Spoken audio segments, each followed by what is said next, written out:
Akanksha as well. It's a very important point that Pradeep is highlighting. That earlier there used to be unrest in Kashmir, but Jammu region pretty much used to be peaceful. But now, these terror attacks in Jammu makes one wonder what is changing on ground and what is the kind of logistical support that they are receiving from the overground workers to be able to do this, to execute this in Jammu region. And Akanksha, that in fact will be the talking point. Well, absolutely, and this is clear from the LCD that you can see in the meeting, the visuals that have come up. You can see that it's written that the focus remains on Jammu, specifically on Jammu, because all this, the terror incidents have shifted from Kashmir to the Jammu region, and that is why the focus of today's meeting that is currently underway is on the Jammu region, because in the wake of the spate of terror attacks there, but also the focus also remains on the Amarnath Yatra that is going to begin in just 2 weeks. So all of this will be reviewed by the Union Home Minister Amit Shah. Present in the meeting is also Lieutenant Governor of Jammu and Kashmir. Yesterday he held a meeting in Jammu where he gave a lot of guidelines on what is to be done. He reviewed the security situation. In fact, he directed the police official to coordinate with the security agencies ahead of Amarnath Yatra and also Yoga Day. So all of this, all of the review that he took in that meeting will be submitted by the LG to the Union Home Minister Amit Shah. It remains to be seen what guidelines Union Home Minister actually gives, but definitely a very crucial meeting, the first big meeting of Modi 3.0 government. Absolutely. Top officials are present at the meet. Pradeep and Akanksha are getting us the latest on the developments taking place. And Pradeep, the information that we are receiving just by looking at the video, like Akanksha said, the focus is on Jammu. Remember, the ADGP also, while talking about the specific terror attack, I believe in Doda, said that these are fresh infiltrations.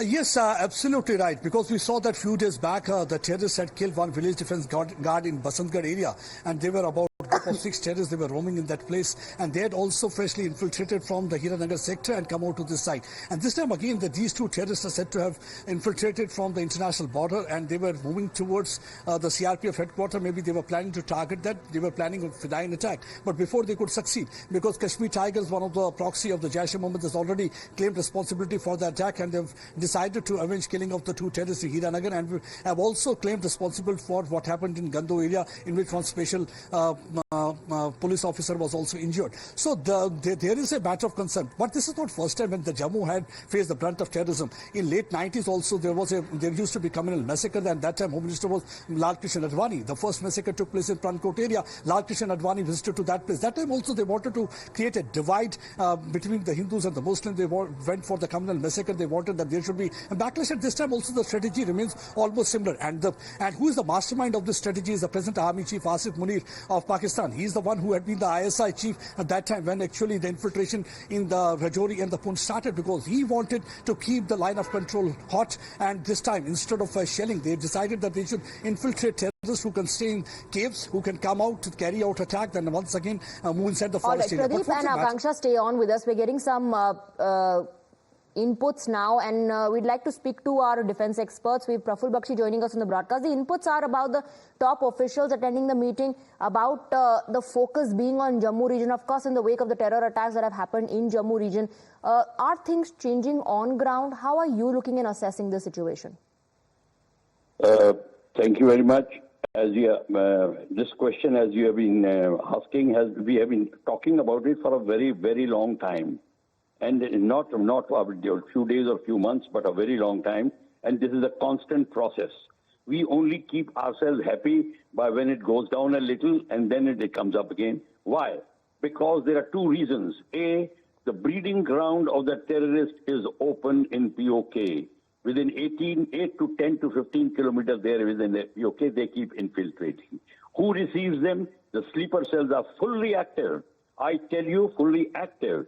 And the sleeper cell does not mean only a few people. They are spread all over, from the lower grassroots or level of administration and for a political level, and normal civilians, commercial people who are supporting them. But not all Kashmiris, but these very few people are very effective. That is how the terrorist enters, and that is how he stays. And thirdly, the intelligence gathering system is such that it is divided among so many paramilitary forces and other forces. There is no simple coordination. So there should be one command and control system, which is not there because inherent administrative and ego problems.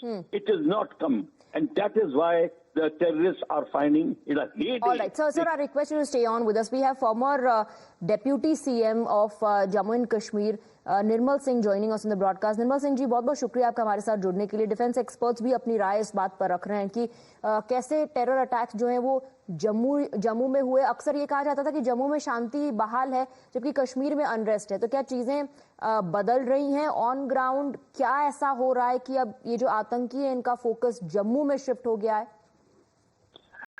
देखिए, एक तो आपके viewers को पूरे देश को ये समझना पड़ेगा, ये प्रॉक्सी वार है और एक देश पाकिस्तान जो टेररिस्ट स्टेट है वो उसके पीछे है.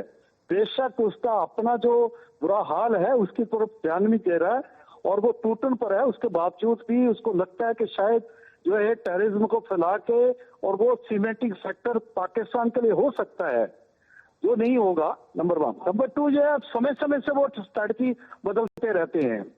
आपको पहले पता होगा कि पहले इन्होंने एक समय था जब के मॉब में आते थे और लोगों को दंडनाते गोलियां चलाते थे. वो अभी समय निकल गया और वो जो है terrorist they are on the run.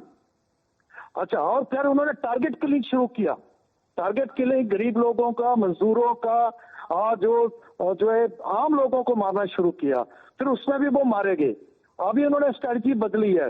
तब तक क्या करते थे कि ये जो जम्मू है इंटरनेशनल बॉर्डर कठुआ के पास से ये एक जो है रूट था अंदर घुसाने के लिए. अभी इन्होंने क्या किया कि जब जो है इलेक्शन हुआ है और इस इलेक्शन में जिस तरीके से इतनी बड़ी तादाद में लोगों ने वोट डाला और पाकिस्तान का जो एजेंडा था सेपरेटिस्ट का और टेररिस्ट का एजेंडा था कि जम्मू कश्मीर के लोग भारतीय संविधान में विश्वास नहीं करते, लोकतंत्र में विश्वास नहीं करते, वो बहुत दुखी हैं. वो एजेंडा इनका रिजेक्ट हुआ. तो नैरेटिव चला रहे थे. ठीक है, बहुत बहुत शुक्रिया आपका हमसे बात करने के लिए Nirmal Singh ji. Thank you very much. Thank you to Prafulla Bakshi as well. We have Lalit Ambardar joining us on the broadcast. Lalit Ambardar, your views. There's a high level meeting underway right now. Discussions happening on the terror attack region. You see, it's high time we revisited our approach towards Kashmir Jihad. No doubt, for 5th of August 2019, we have not 5th of August 2019 the abolition of Article 370 was no answer to Kashmir Jihad. It's a military problem. But yes, on that momentous day, you begin the process of dismantling that Islamic ecosystem and the that was enabling the Kashmir Jihad to flourish.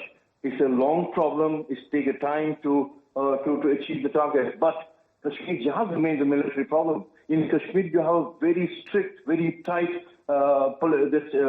security grid prevailing there. That's why the number of terror attacks. There's no terrorism, visible terrorism in Kashmir, but whenever they're able to breach, terrorists are able to breach that, they attack. Hindus have been targeted there, non-Kashmiris have been targeted there. But Jammu province till date has been a province where the demographic, I call it a northwestern demographic border of India. After the genocidal eviction of Kashmiri Hindus from Kashmir, from Srinagar, now today the demographic border is in Jammu. But it's not the first time that the jihadis are targeting Jammu. There have been attempts to penetrate, to spread their tentacles in Jammu also earlier as well. There have been massacres in Kishtwar, there have been massacres in Rajouri. But we are doing it again.